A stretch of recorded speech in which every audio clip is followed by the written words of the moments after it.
এরিয়ার প্রত্যেকটি মানুষ এখানে এসে উপস্থিত হয়েছে।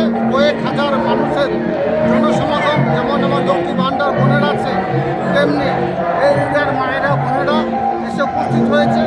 একের পর এক সাংস্কৃতিক অনুষ্ঠানের মধ্যে দিয়ে আজকের দিনটা অতিবাহিত হবে।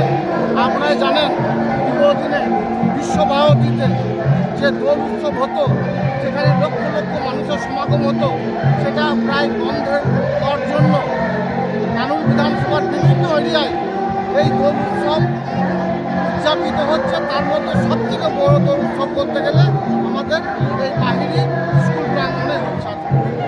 আজকের দিনে আপনাদের মাধ্যমে সকলকে অনুরোধ করবো, বীরভূম থেকে সারা বঙ্গবাসীকে যে দোল উৎসবে অবশ্যই আপনারা মাতোয়ারা হন, একে অপরকে বিভিন্ন রঙের রং দিয়ে রঙিন করুন।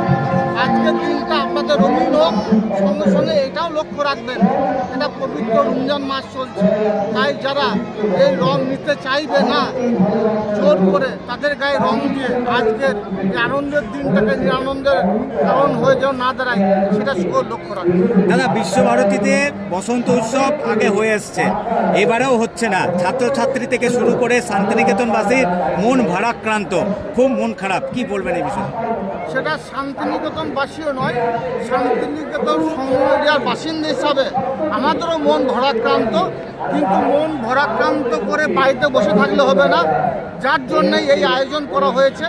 বাহিনী থেকে শুরু করে, নানুর থেকে শুরু করে, পাঁশকুড়া থেকে শুরু করে, আমাদের কঙ্কাল থেকে তলা থেকে শুরু করে নানুর বিধানসভা তথা পার্শ্ববর্তী এরিয়ার বিভিন্ন এরিয়ায় এই ধরনের অনুষ্ঠান আজকে চলছে, উদযাপিত হচ্ছে এবং আমাদের পরিবারের সদস্যরা সকলে সে উৎসবে সামিল হয়েছে।